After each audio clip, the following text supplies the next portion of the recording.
Aditya, sebentar. Setelah pertarungan besar yang melelahkan di Malwapati, seperti yang telah diceritakan di episode sebelumnya, kedua adik Aditya yaitu Amaranila dan Chandrika Dewi memutuskan untuk melanjutkan perjalanan petualangannya. Sedangkan Suliwa dan Aditya serta Kalyana Tantri memilih untuk menetap sementara di Malwapati. Dewata menciptakan lelaki untuk menjadi pelindung wanita. Kira-kira sudah punya pasangan apa belum ya? Sementara itu, pria Mitra dan Padmasari sedang melakukan perjalanan ke Kulon, tepatnya sebelah barat pegunungan Cermai, untuk mencari seseorang yang memiliki ajian rawa rontek bernama Darunarupa. Pria Mitra ingin sekali menimba ilmu dari orang sakti tersebut karena ia merasa akan lebih percaya diri dan tidak diremehkan oleh pendekar lain jika memiliki ilmu langka tersebut. Saya dengar dari Bopo, ada seorang pendekar di lereng barat Gunung Ciremai yang memiliki ilmu rawa rontek. Di tengah perjalanan, mereka berdua pun bertemu dengan orang sakti dari daerah Kulon yang bernama Aki Gobet. Dahulu, Aki Gobet adalah pendekar yang sangat sakti dan terkenal di daerah Kulon dan sudah membunuh ratusan pendekar baik dari aliran hitam maupun aliran putih. Pria Mitra pun menceritakan bahwa dulu Kiparon Wajah dan teman-teman pendekar lainnya juga pernah berhadapan dengannya, akan tetapi semua bisa dikalahkan dan hanya tersisa Kiparon Wajah yang dilepaskan, yang bertujuan untuk memberi kabar ke daerah Etan tentang kesaktian Ki Gobet. Mungkin Aki masih ingat 5 orang pendekar dari timur yang melanglang ke Jawa Kulon. Semuanya Aki kalahkan. Sementara itu di perguruan Gunung Kencana, terlihat Durgandini, Sudawirat dan Lokahita telah sampai dan berbicara dengan Kiparon Wajah di biliknya. Seperti yang diceritakan di episode sebelumnya, bahwa Durgandini menginginkan bantuan dari Kiparon Wajah untuk mewariskan ilmu racun kawah Merapi kepada Sudawirat. Ilmu racun tersebut adalah ilmu yang dahulu digunakan oleh Kiparon Wajah untuk mengalahkan seorang biksu sakti dari Manca yang memiliki jurus-jurus ilmu negeri atas awan yang pernah menundukkan hampir semua pendekar di Pulau Jawa. Ilmu jurus-jurus negeri atas awan tersebut kini telah dimiliki oleh Aditya dan kedua adiknya yang telah membunuh Abicaraka dan Ki Legawa ketika bertarung di Malwapati. Melihat hal tersebut, Durgandini pun cemas dan merasa ilmu negeri atas awan tersebut adalah sandungan besar bagi mereka. Dan yang bisa mengalahkan ilmu tersebut adalah racun kawah Merapi milik Kiparon Wajah. Mendengar keinginan Durgandini tersebut, Kiparon Wajah pun marah. Ia pun menolak untuk memberikan ilmu racun tersebut karena ia merasa bahwa ilmu racun kawah Merapi sangat kejam dan dia tidak ingin orang lain menggunakan ilmunya untuk berbuat dosa. Cukup aku yang memiliki ilmu yang sangat kejam itu. Dan akan kubawa. Mendengar penjelasan Kiparon Wajah pun Durgandini dan Sudawirat pun marah besar. Sudawirat pun tidak sabar ingin membunuh Kiparon Wajah. Akhirnya Durgandini menyerang Kiparon Wajah. Sudawirat dan Lokahita pun menghabisi murid-murid perguruan Gunung Kencana sampai tidak ada yang tersisa sama sekali.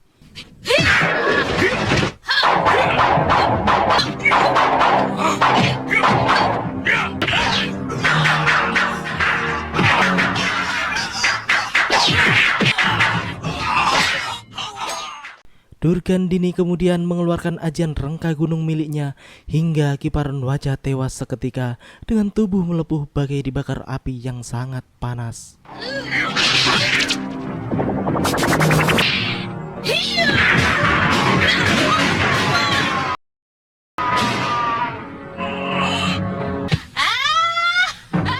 Durgandini pun tersenyum puas melihat tubuh Kiparon Wajah yang sudah tak bernyawa. Kemudian ia pun mengajak Sudawirat dan Lokahita untuk mencari tempat penyimpanan kitab dan pusaka perguruan Gunung Kencana. Setelah sekian lama mencari, akhirnya mereka pun menemukan tulisan dalam lembaran yang berisi tentang racun kawah Gunung Merapi. Benar. Coba baca. Benar, Guru. Di sebuah hutan di batas kota Malwapati, terlihat Suliwa dan Pati Batik Mantrim sedang berkuda dan bercakap-cakap membahas tentang Durgandini dan Sudawirat yang sangat berbahaya bagi Malwapati. Mereka selalu kembali dengan kekuatan yang semakin mengerikan, Dewa. Durganini sangat bernafsu sama orang yang memiliki ilmu Dasendriya. Di sisi lain, Durgandini dan Sudawirat yang berhasil mencuri kitab racun kawah Merapi milik Kiparon Wajah pun sedang bercakap-cakap dan merencanakan untuk mencoba racun jahat tersebut pada lawan-lawan mereka. Percobaan. Tiba-tiba, Batik Madrim dan Suliwah yang memang kebetulan sedang berada di sekitar tempat tersebut pun tiba di hadapan mereka. Durgandini pun memilih melawan Batik Madrim dan Sudawirat serta Lokahita melawan Suliwah.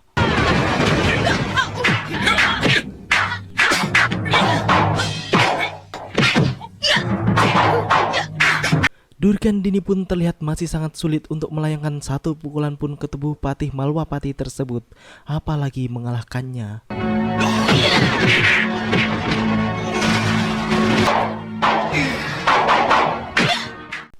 Begitu juga dengan Sudawirat dan Lokahita, Suliwah pun masih menjadi lawan yang sangat tangguh bagi mereka. Ilmu Dasendriya ungu milik Suliwah pun masih sulit mereka untuk menembusnya.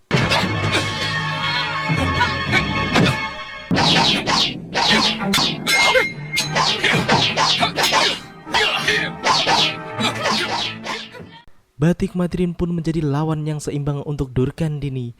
Ilmu Braja Geni miliknya masih sulit ditembus oleh ilmu silat Durgandini.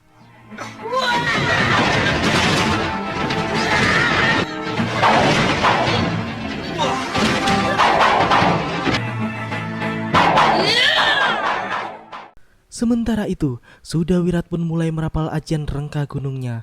Akan tetapi, Suliwah yang melihat semua itu pun segera bertindak dengan mengeluarkan serbuk gatal niang bambu dan menaburkannya ke tubuh Sudawirat.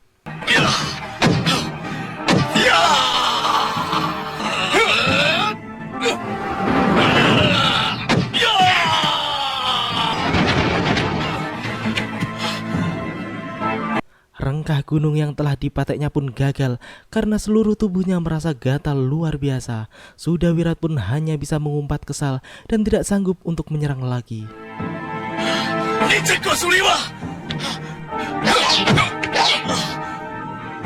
Durgandini yang sudah mengeluarkan sekian jurus untuk melawan Batik Madrim pun belum ada tanda-tanda meraih kemenangan. Lokahita yang melihat semua itu pun segera melempar buntalan serbuk kawah Merapi pada Durgandini, dan Durgandini pun menyambutnya serta menaburkannya ke arah Batik Madrim. Setelah terkena serbuk racun tersebut, Batik Madrim pun meraung dahsyat karena matanya terasa sangat perih luar biasa.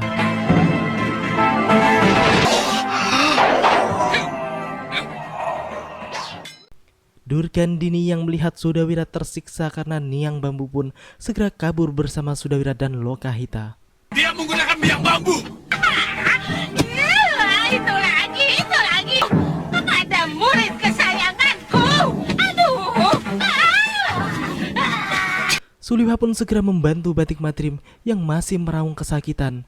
Ketika melihat mata Batik Madrim pun, Suliwah langsung mengetahui kalau Batik Madrim terkena racun kawah Gunung Merapi. Racun kawah Gunung Merapi. Gusti, jangan digusah Gusti. Suliwah pun segera membawa sang patih ke sebuah sungai untuk mencari air. Kemudian Suliwah pun mencoba mengeluarkan racun yang masuk ke dalam kedua mata Batik Madrim. Bertahanlah Gusti. Saya akan bersihkan racun yang masuk di mata Gusti. Ia pun kemudian mencari obat di sekitar tempat tersebut. Tahan Gusti. Obat ini sedikit perih.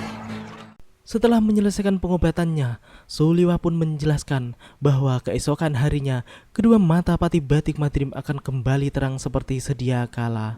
Kelihatannya kita harus menginap di sini Gusti. Baru besok mata Gusti akan kembali terang. Malam itu, Batik Madrim pun bersumpah di depan Suliwah bahwa ia tidak akan mengampuni lagi orang-orang jahat tersebut. Liwah, aku tidak bisa lagi mengampuni manusia-manusia itu. Kita kembali lagi pada pria Mitra dan Padmasari yang pada saat itu telah sampai di kediaman Ki Darunarupa. Boleh saya masuk? Semula mereka mendapatkan penolakan keras dari Ki Darunarupa, akan tetapi setelah meminta petunjuk dewa, akhirnya Empu Darunarupa pun mau mewariskan ilmu rawa ronteknya kepada pria Mitra.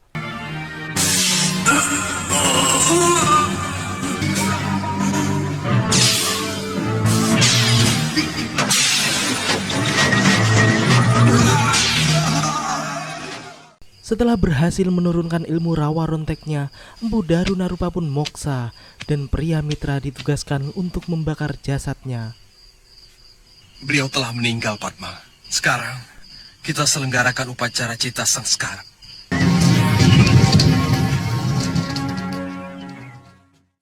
Demikianlah akhir dari episode ini. Apa yang akan dilakukan oleh pria mitra setelah mengetahui kalau Kiparon Wajah dibantai oleh Durgandini? Nantikan kelanjutkan kisahnya di episode yang akan datang. Terima kasih bagi teman-teman semua yang udah mau nonton. Jangan lupa subscribe dan share. Wassalamualaikum warahmatullahi wabarakatuh dan salam anak 90-an. Hampir seluruh padepokan dibantai dengan sangat kejam. Siapa yang melakukan?